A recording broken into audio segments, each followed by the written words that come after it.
Welcome into OutKick the show. I am your fearless leader, Clay Travis. I hope all of you are having fantastic Thursdays, wherever you may be across this country or around the world. We got a lot of topics to discuss, some serious, some not so serious at all, and all of that coming your way. We appreciate all of you. I don't know if I talked about this this week, but we released data on how big the audience was in the month of March, and it was pretty fabulous, up 20% over the audience that we had last March, in March of 2024.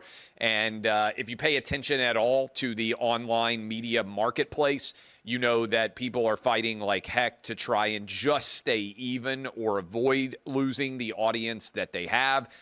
At OutKick, we expanded by 20% off of the numbers that we did last March. And so that's credit to you guys, and I appreciate all the work from our team, as well as so many people that are out there helping to make OutKick as good as it can possibly be, both behind the scenes, in front of the camera, and elsewhere. So a bunch of different things to dive into. I wanted to start because it's been I think, one of the most interesting sports stories of the week. Yesterday, correct me if I'm wrong, Adam, but I believe yesterday Colin Cowherd broke the news that Nico Iamaleava was going to be going to UCLA. I have not yet seen the full scope of that relationship. It hasn't been announced yet. They haven't discussed what the pay is going to be. But it seems clearly to be less than he was going to make at Tennessee. And in Cowherd's initial reporting, credit to him for breaking the story. He's a buddy. He's been a buddy for a long time.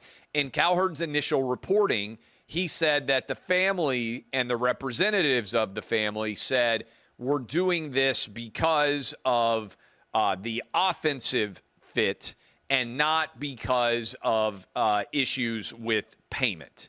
That, I am sorry, is not going to float for me, because it is quite clear to me that there is no way at all to justify in any way the idea that UCLA, which I believe had the 115th ranked offense last year and is going to have a new play caller this year, is somehow going to be better than Tennessee's top 15 offense from last year. In fact, last year in 2024, Tennessee averaged 35.7 points per game. They averaged a lot of success on the ground. Dylan Sampson, the Tennessee running back, had an incredible season. But Nico was worse in overall QBR than the average for Josh Heupel. He was much worse in touchdowns. He was much worse in yards passing, and he was lower in quarterback rating, also lower in yards per pass attempt and yards per completion. Is that a sign that Josh Heupel's offense suddenly became not good in Josh Heupel and had to be reformatted? Or is it a sign that, unlike Hendon Hooker and unlike Joe Milton, both of whom were transfer quarterbacks that nobody really wanted, Joe Milton transferred from Michigan, Hendon Hooker transferred from Virginia Tech, these were not in any way high, incredible target transfers, that Josh Heupel led to draft status. Both Joe Milton and Hendon Hooker have been drafted into the NFL, and Nico now says, hey, I want to go to a vastly inferior offensive scheme, to a school where Chip Kelly just threw up his hands and left because he said they didn't have the talent to compete dollar-wise in the NIL space. I think this is going to be a disaster for Nico. I really do. And I think it's going to turn into one of the, assuming this deal gets done with UCLA, he's going to take less money, certainly less guaranteed money. They may try to do some incentive-laden contract. He's going to have a much less talented offense. He's going to have a much less successful and proven coaching staff for the offense. He's going to have a fan base that is oftentimes disinterested. It's hard for them to fill up the Rose Bowl compared to sellout games every single opponent in Neyland. And he's going to be playing with a inferior overall environment I believe, to say nothing of the fact that, trust me on this, as someone who has paid tax in California and has paid tax in Tennessee, I've talked about this before. When I first started working at Fox Sports, I was blown away by how much money got taken out of my paycheck because I was working a lot in L.A. And so they would tax me when I would travel out to L.A. Fox paid me differently when I'm physically present in L.A. than I was paid when I was on television. And so, meaning television remotely here in Nashville, which is where I do 98% probably of my overall television appearances for the last several years. It's just me sitting here in my Nashville area studio. There's no state income tax here. Out in California, in LA County, I was paying like 15 or 16% of my overall earnings, and they were just yanking it right away from me. And so I was like, man, this is kind of crazy how much different the tax rate is. I saw Stuart Mandel. Adam, you can look this up. Basically, you have to make twice as much money to live in LA, the same standard of living as you would to live in East Tennessee. This is a very real thing. I was out in LA, and I would see houses that sell for $1 million or more. And I would say, this is back in 2013 when I first started traveling out there, I would think to myself, I wouldn't even want to live in this house. And back in 2013, when you used to hear $1 million house as a Tennessee kid, I would think $1 million house really needs to look incredible. I think of $1 million house as a house that somebody who's very rich, they would live in it. There are a lot of $1 million houses. I'm telling you right now, and some of you are not going to believe me, there are a lot of $1 million houses in LA and that area, San Francisco probably too, that you wouldn't even want to live in. Like you would go there and you would walk around and you'd be like, tour the house, and you would think to yourself, I can't believe this is $1 million house. I wouldn't even want to live here.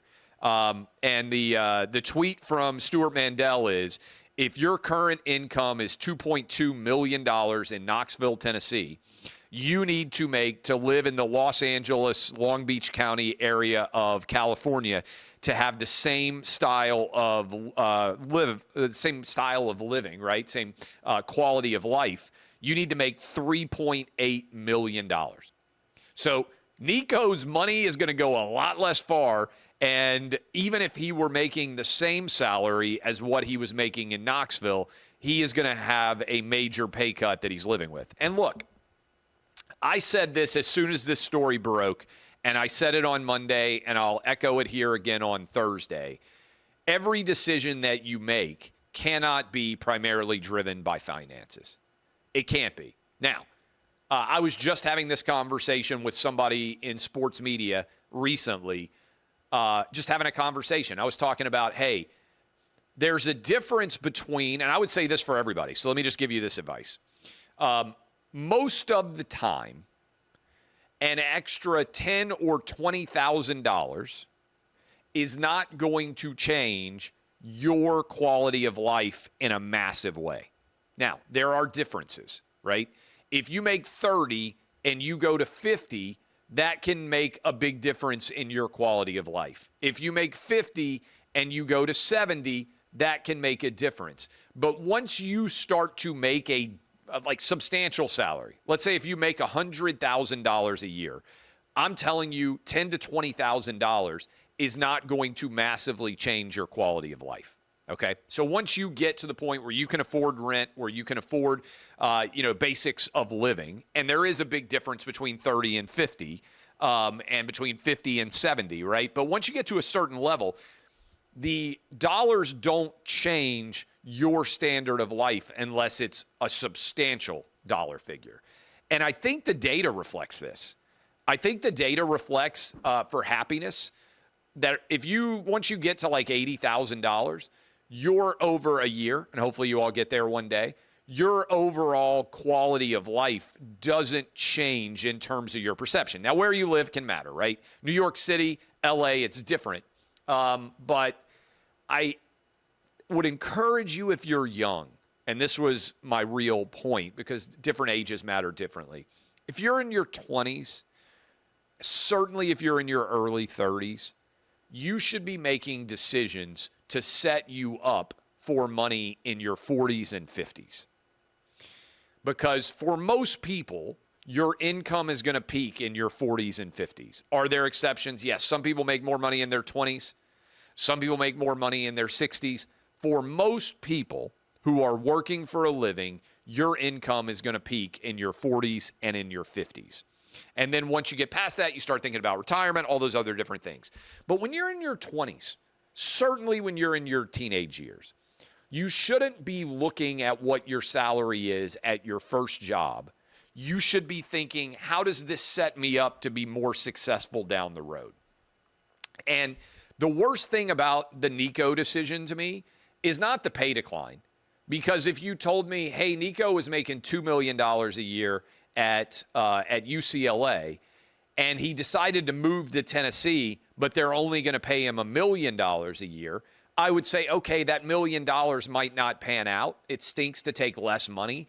But the money that could be unlocked by being successful at Tennessee is such that you could make yourself tens of millions of dollars by, in your own life, taking less money. And let me give you an example. I don't know how it would have worked out, but in my own life, I took a job for money one time. Let me tell you about it. One time I took a job for money. I had a job at CBSSports.com. Some of you may remember this. I was writing. I was a columnist. I loved the job.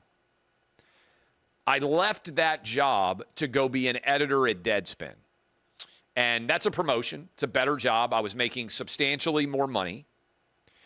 But I left that job because I thought that the pathway would be better, and it ended up not being as good. Now, the only reason that was the right decision for me was not the job.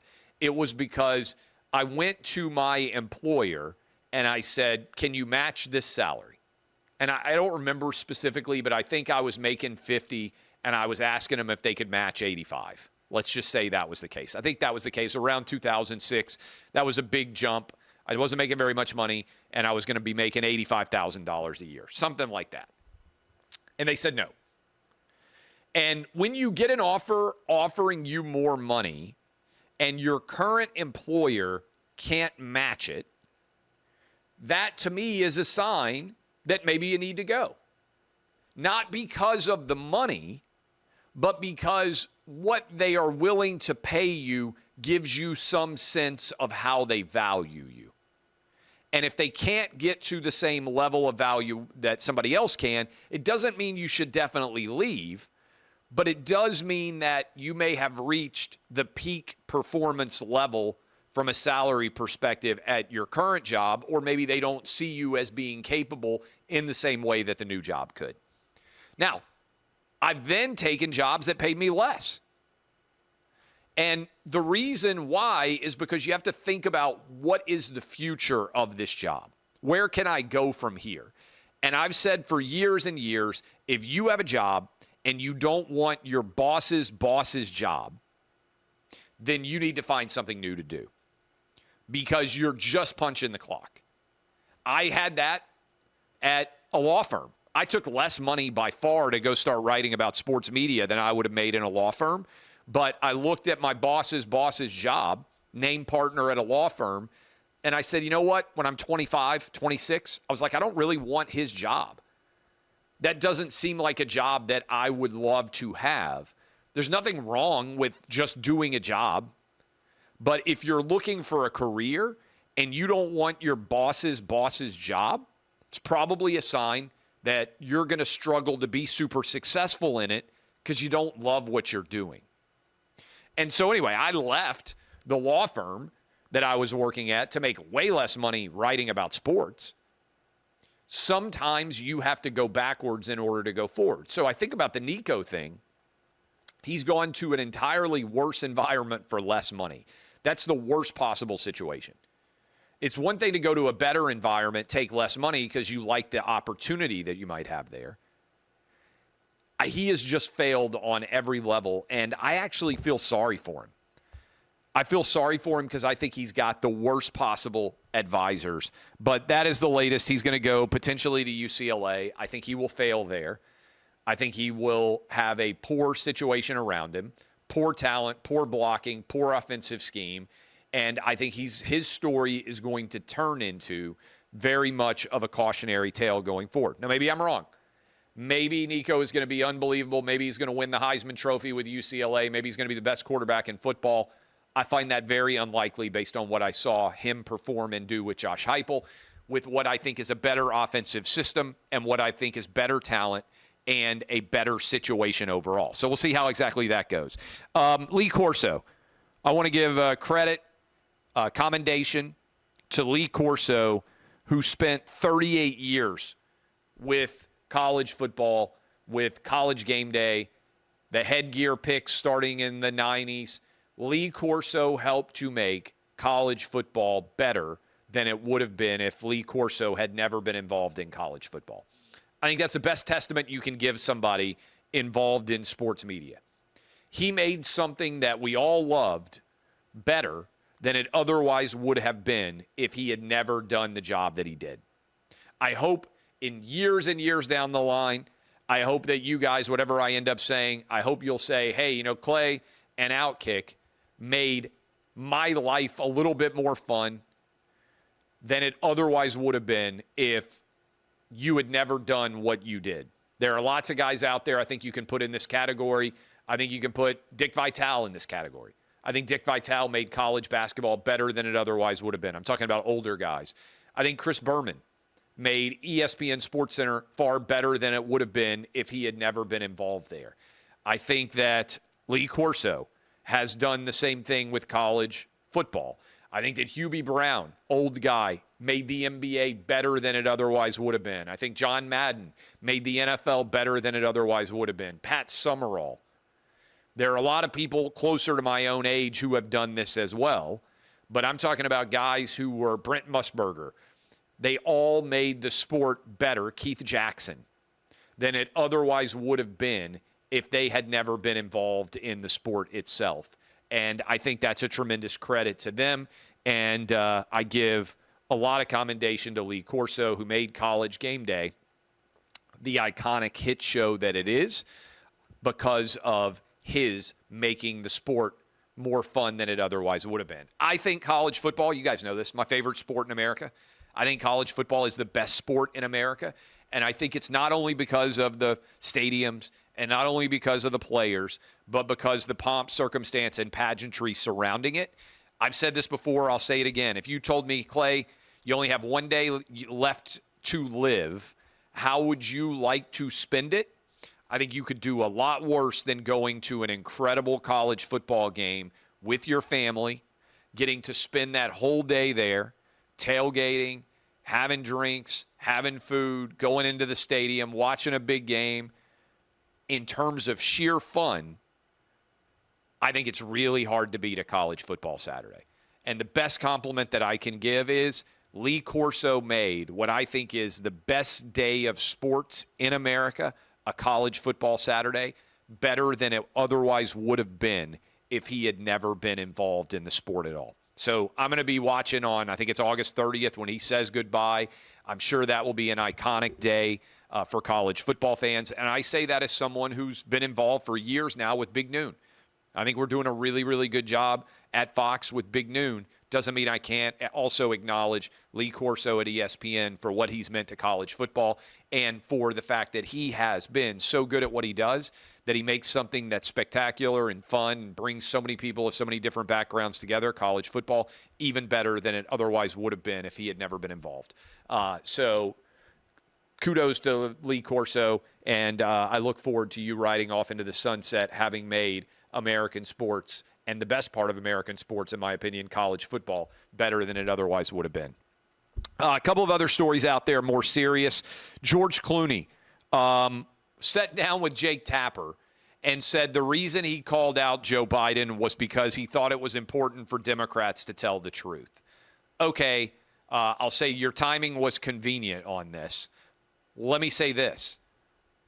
Why then do you have in your play where you were interviewed by CNN, by Jake Tapper, why do you have an image of Elon Musk appearing to give the Nazi salute at the end of your play? if your goal is to speak truth to Democrats, most of the people that are going to be in that audience are Democrats. I appreciate the editorial that you wrote. Why would you then say that it is appropriate to have an image that is not representative of what Elon Musk actually did and is attacking him for potentially giving a Nazi salute at the end of your good night and good luck play, which I saw last week? I'm sure Jake Tapper didn't ask him. Most of the time, we don't get the most interesting questions asked by media when they interview famous people. That's the number one question that I would have for George Clooney, and I've continued to say, happy to talk to him anytime, any place, anywhere. Supreme Court has decided to take up, according to multiple reports, the Birthright citizenship case that will determine whether, if you are illegally in the country, that is, you cross the border illegally, you are an illegal alien, whether your children should be citizens of the United States. I have said this for some time. There are only two ways, there are two incentives that draw people to the United States to cross our borders illegally. One is a testament to the incredible capitalistic system that we have built.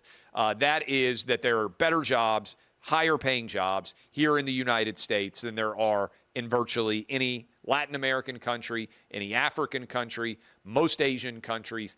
By and large, we live as Americans better, wealthier, healthier lives than the vast majority of the people in the rest of the world, okay? That is point one. That's what draws illegal immigrants here. Second is, and by the way, I think it's really hard to create a system where that doesn't exist. I've said for a long time, if Canada paid people 10 times as much money as we make in the United States, a lot of Americans would be trying to get into Canada. I understand the economic incentive that draws so many people here to work because you can make far more money here than you can in Mexico or in Venezuela or in any other country, certainly in Latin America, where you could theoretically make your way to the southern border. Okay? Now, the other one is birthright citizenship. And to me, we should eliminate birthright citizenship. I've been saying it for years. I wrote it in this book. I laid out my entire argument there. Most of the rest of the world, if you illegally enter their country, your child does not become a citizen of that country when they're born there.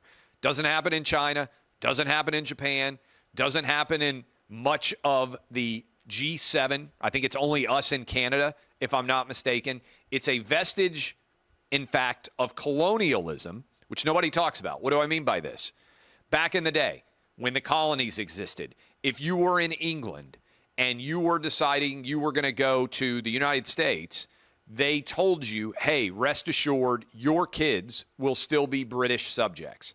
So in the 1600s and the 1700s, in order to get you to go to Boston or Savannah or Charleston or New York City, they would tell you your kids are going to remain British subjects. They are British citizens, even if they're born in the United States colonies. The same thing was done in Latin America because all of the European powers wanted to assure their citizens that if they left the country, their kids would remain citizens of the country that they were from, not the country, not the colony that they were currently in.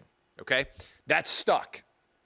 That's why the so-called New World has, many of the countries have birthright citizenship. Doesn't exist for most of Europe. Doesn't exist for most of Asia. Doesn't exist for most of first world countries around the world. We're the exception. I think we should do away with it. We shouldn't let people fly over here 8 months pregnant from China and have babies and become American citizens. We shouldn't let mothers walk across the southern border pregnant, have kids here, become an immediate American citizen. We need to end it. It made sense historically because there weren't pregnant people able to travel while they were pregnant. You might have gotten pregnant, but you didn't get on a boat in Ireland knowing that you were going to get to the United States in time to have a baby there, right? There was no hypersonic jet travel. There was no ability to move your body physically quickly enough when you were pregnant to get to a country to take advantage of this. And so I think it needs to go. I don't think there's any doubt at all. Harvard's tax-exempt status under review. Everybody acts like this is crazy. This actually happened to Bob Jones University. Anybody who's done con law, anybody who's studied Bob Jones was discriminating on the basis of race, and their tax-exempt status was challenged. 501c3, it was stripped. Guess who's discriminating on the basis of race right now? Harvard. How do we know that? Court filings, admissions process. Asian students and white students are severely disadvantaged when it comes to getting admitted to Harvard compared to black and Hispanic students. That's discrimination on the basis of race on its face. What does the Trump administration ask them to do? Stop doing it. They are refusing. The precedent seems pretty clear to me. If Bob Jones couldn't discriminate admissions-wise on the basis of race, why should Harvard be able to discriminate on the basis of race? This doesn't even require me to get into a bigger question. Why should an institution with $53 billion in assets be tax exempt for both property taxes and any of the earnings of their endowments? And as an institution overall, all that means is that everybody in Cambridge has to pay more money to make up for the fact that Harvard isn't paying as well. So I don't particularly love the idea of universities taking federal money. And the exemptions are interesting in and of themselves, but a school like Hillsdale, to their credit, said we don't want federal dollars, we want complete independence as a result. I don't know why we're giving tens of billions of dollars in federal taxpayer dollars directly to so many colleges and universities out there. I don't think they need it. I don't think it makes sense. Finally, and I'll be back with you Monday, by the way. It's going to be a super busy week. I got a lot of stuff going on next week. But I will not be here tomorrow. I'll be doing Martha McCollum. So I hope all of you have a fabulous Easter. Hope you get to spend a lot of time with your friends and family and have a great time there. This whole idea that this illegal immigrant from Maryland, living in Maryland, he's not from Maryland, was sent back to El Salvador. There's a CNN poll out, 56% favor all illegals being sent out. This is how bad Biden was at the border, letting 10 million plus illegals in. This guy, according to reports, was a wife beater. You can go look these up. I shared them on my Twitter feed. He was a member of MS-13. He was here illegally. There is a report that he was pulled over in my home state of Tennessee, that it appeared that he was engaged in human trafficking. When there was a phone call and connection made with the FBI under Joe Biden said, let him go. This is who they've decided to make the front-facing example of someone that they do not believe should have been deported, the Democrat Party. The senator from Maryland made the trip down to El Salvador to argue this guy must be returned. Why? He's an illegal immigrant. According to documents that are out there publicly for all of you to see, his wife said that this guy beat her and that she needed the protection of Maryland to keep him from continuing to beat her. He was a MS-13 gang member. All the evidence is out there. I can't believe this is the guy that the Democrats have decided to make the forward-facing opposition to the return of illegal immigrants to their home countries. He's not a Maryland man. He's an El Salvador resident, and he now is back in El Salvador. I appreciate all of you. DBAP, unless you need to SBAP, I am Clay Travis. I'll be back tomorrow with Clay and Buck. I'll be on with Martha McCollum in the afternoon, and I'll be back with you Monday and Tuesday on OutKick the show. Appreciate all of you. Thanks for supporting OutKick. Thanks for making March another record month for all of us. And I will see you guys tomorrow with Clay and Buck and with Fox News back here on OutKick the show Monday. See y'all.